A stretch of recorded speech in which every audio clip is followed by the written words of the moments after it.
Alors bonjour à tous, nous allons maintenant commencer notre deuxième vidéo où je vais vous apprendre à concevoir un schéma de distribution. Donc normalement vous avez dû terminer le schéma de commande, donc avec les deux contacteurs, avec les références croisées, donc 2NO, 1NF, donc avec les différents voyants de différents types de couleurs, donc vert, orange, vert et orange, et donc les relais thermiques Q1. D'accord, normalement fermé, normalement ouvert, donc l'arrêt d'urgence, il est normalement fermé. Donc une fois que vous avez donc terminé ça, on va constituer donc le schéma de distribution. Donc je reviens dans mon projet qui est en gras, ça veut dire que c'est le projet qui est actif. Donc je clique droit, je fais nouveau dessin. Alors je peux cliquer ici sur l'icône ici, nouveau dessin. Alors je vais donner un nom, hein. Donc alors ce sera mon projet. Donc ce sera projet 1. Voilà, par exemple, ce sera le dessin 0. Voilà, et donc ça sera le schéma de distribution.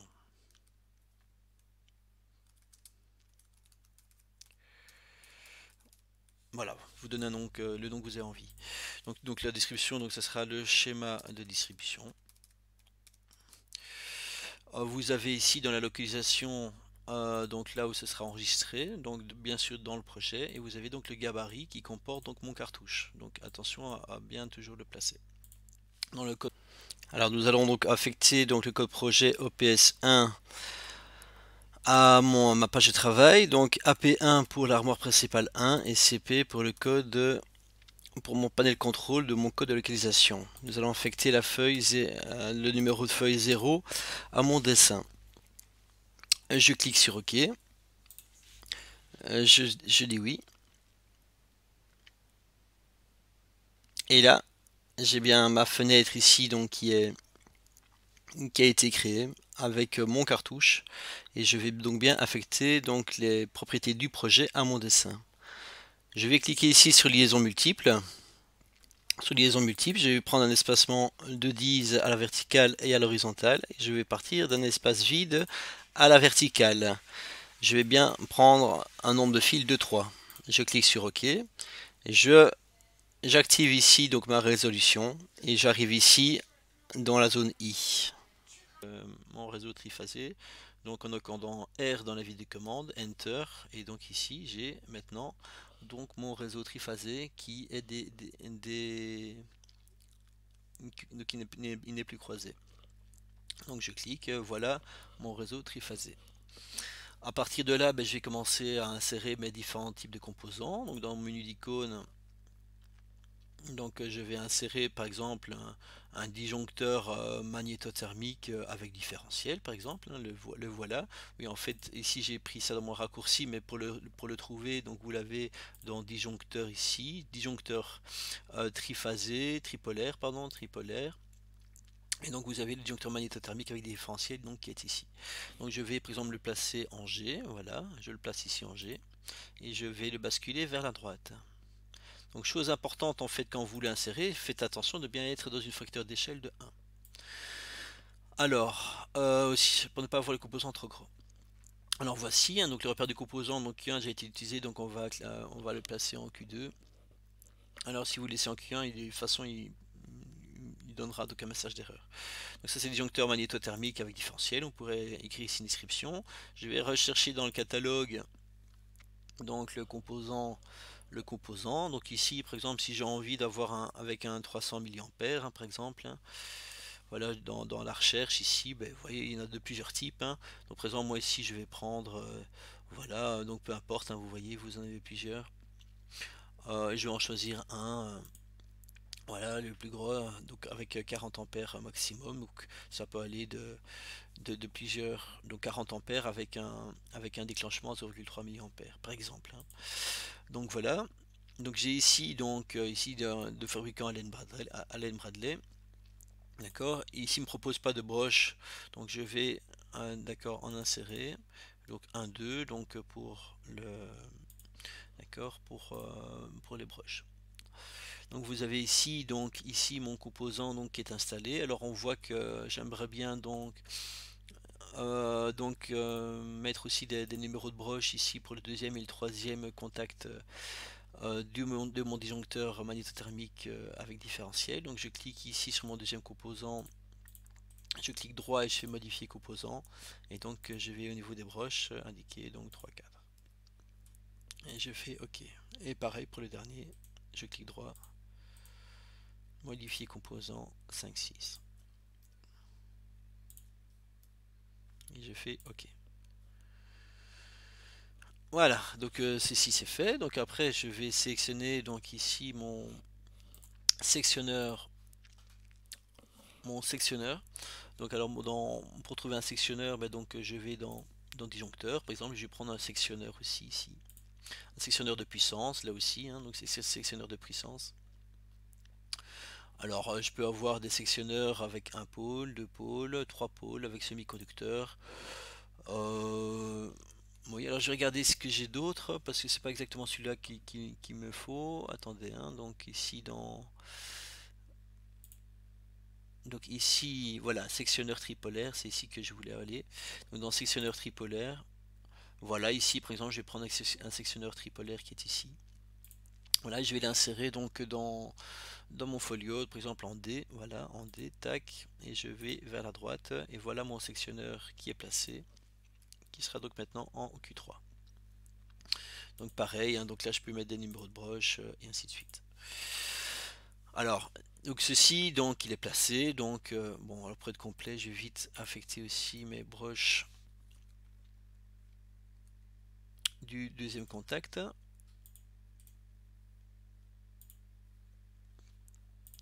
Alors, donc ce sera donc le 3-4 et le 5-6.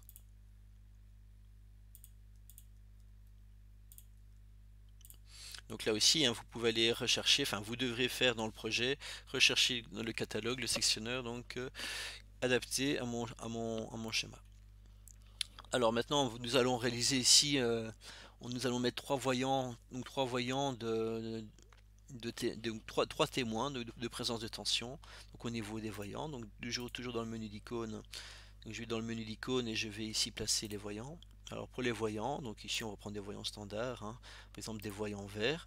Bon, alors faites attention en fait quand je vais dans le menu d'icônes ici, donc je peux aussi le mettre directement à l'horizontale. Donc toujours regarder que l'échelle soit bien à 1. D'accord, donc je prends là ici le voyant vert. Par exemple ici je vais en mettre 3. Voilà, par exemple 1. Alors faites OK, répétez. Donc là pareil, hein, vous devez aller chercher dans le catalogue, mettre des numéros de broche. Vous avez compris. Donc 2, voilà, OK, répétez. Et 3. Donc vous avez ici les trois voyants.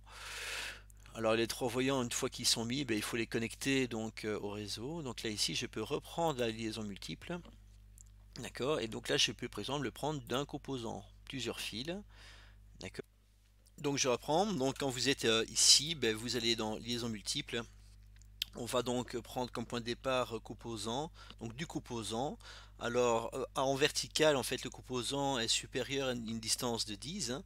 Donc on va prendre à la verticale un espacement de 20 et à l'horizontale, donc là ici j'ai un espacement de 10 que je vais laisser. Donc je fais OK. Donc je vais sélectionner donc ici mon premier luminaire. D'accord, je clique droit. Voilà, donc ici je vais monter ici sur mon réseau. D'accord, et après je vais encoder ici continuer pour pouvoir tourner. Donc ici je vais tourner en fait pour réaliser la liaison. Donc j'encode C, Enter, et donc ici je peux tourner. Vous voyez, donc ici par exemple je vais tourner là ou je vais tourner par ici. Donc ici donc je vais contrôler donc entre ma première phase et ma deuxième phase. Donc la tension par donc le voyant. Donc je fais pareil, hein, donc je reprends la liaison multiple, je garde le même principe, hein, donc je garde ici, je sectionne donc mon deuxième voyant, clic droit, je monte sur ma ligne, j'encode C, Enter, et donc ici je vais regarder la tension donc entre ma phase 2 et ma phase 3, voilà, et donc après dernièrement, donc ici je prends seulement ici un espacement de 20, d'accord, et ainsi je vais pouvoir avoir, d'accord, ici donc la tension entre L1 et L3. Donc ici, voilà, je tourne, voilà, entre L1 et L3. Donc là, vous voyez, c'est assez, alors c'est assez facile à réaliser et assez rapide. Alors, qu'est-ce qu'il me reste à faire maintenant? mais tout simplement donc d'ajouter donc ici je vais partir vers mon schéma de commande et vers mon schéma de puissance. Donc là je vais insérer donc dans mon menu d'icônes donc le fusible donc dans disjoncteur. Alors les fusibles sont, attendez que je ne me trompe pas, c'était à côté ici fusible. Donc ici je prends des fusibles ici par exemple de 2 ampères, hein, des fusibles bipolaires que je vais donc insérer donc verticalement. Donc je reviens dans mon menu d'icônes et je vais bien décocher horizontal. Voilà, donc je le place. Je peux alors soit deux façons de faire, soit je le place d'abord mais en fait le plus facile encore c'est de réaliser la liaison multiple, d'accord, avec un espacement donc de 10. Et ici je vais aller d'une autre liaison, donc une liaison de 2. D'accord, donc ici, hop, je vais aller donc par exemple ici en 8 et donc je vais descendre ici, par exemple jusqu'en G. Voilà.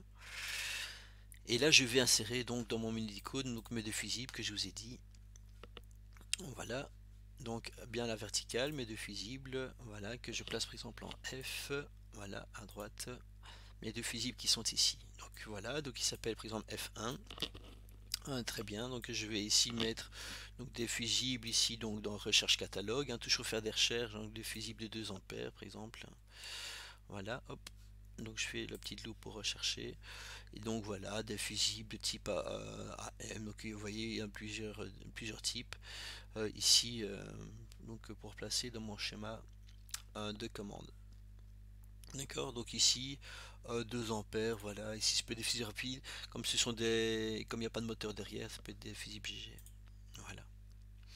Donc là aussi, pareil, hein, pour les bornes 1, 2 et ainsi de suite. Voilà. Voilà, donc une fois que c'est fait, donc puis je mets la borne pour le deuxième contact aussi. Ensuite, une fois que c'est fait, ben pareil, hein, donc ici pour mon schéma de puissance, donc liaison multiple, toujours des espacements de 10. Alors d'une autre liaison, cette fois-ci j'aurai un nombre de fils de 3. Je fais OK, d'accord, et donc c'est parti. Donc voilà, ici je pars ici, voilà, donc j'aligne avec ma distribution de ma commande, donc ici pour ma puissance, et là je mets par exemple un disjoncteur moteur. Donc ici, toujours dans mon menu d'icônes, donc je vais reprendre ici un disjoncteur magnétothermique. Alors attendez, hein, donc est-ce que j'ai bien pris disjoncteur ici, oui, disjoncteur tripolaire magnétothermique. Voilà, que je place ici, voilà, à la même hauteur que mes fusibles. Voilà, donc ici, donc j'ai déjà placé Q1, Q2, Q3, donc ça sera ici donc Q4. Voilà. Alors ici donc dans la recherche catalogue, donc il faudra bien penser à avoir un disjoncteur moteur. Donc si je tape moteur, normalement ici il va m'en proposer. Voilà, par exemple. Voilà, donc prenez quelque chose qui tient la route, un disjoncteur moteur ici, voilà.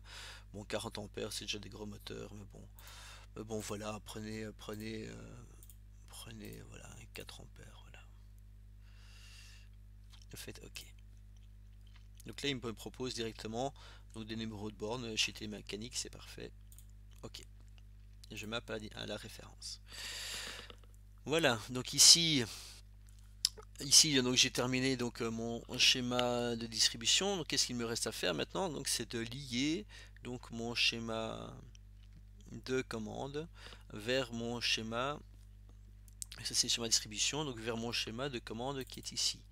Alors comment vais-je faire? Donc mon schéma de distribution, donc je dois lier avec mon schéma de commande. Donc comment vais-je faire? Mais donc vous avez ici dans schéma, donc vous avez ici, attendez que je me repère,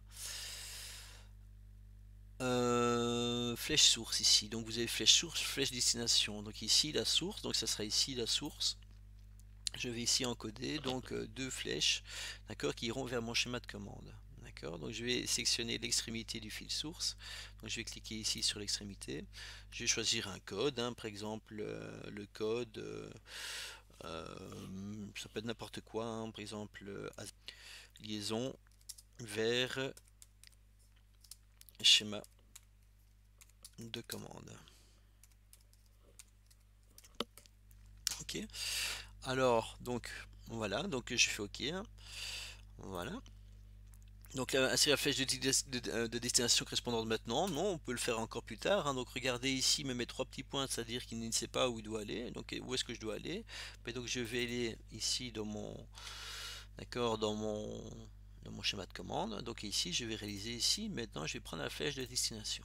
Donc la flèche de destination, donc ce sera ici. Donc je vais sélectionner l'extrémité du fil de destination, donc je vais cliquer ici. D'accord. Donc j'utilise, alors soit je clique sur ACE, soit je mets donc récemment utilisé, ben donc j'ai utilisé le code AZE, voilà, liaison vers schéma de commande. Et je fais OK. Alors si vous avez bien travaillé, donc ici j'ai bien en fait une liaison. Alors les trois petits points ici, les trois petits points d'interrogation qui restent ici, c'est pour la liaison équipotentielle qu'on verra plus tard. Donc ici j'ai bien une référence qui vient du folio 0 en 8G. Alors vérifions. Donc ici, donc j'ai bien, donc ici en 8G, regardez, donc je suis bien en 8G, voilà, donc j'ai bien la flèche source qui elle va pointer vers le folio 1 en 2B. Donc si vous n'avez pas ceci, c'est que vous avez mal travaillé, hein, au niveau des pages des folios, hein, donc c'est bien important d'indiquer les folios et donc les références croisées. Voilà, puis vous ferez la même chose pour cette liaison-ci avec un autre code, pour cette liaison-ci avec vers le schéma de puissance que je vous présenterai dans une troisième vidéo. Voilà, je vous remercie pour votre attention.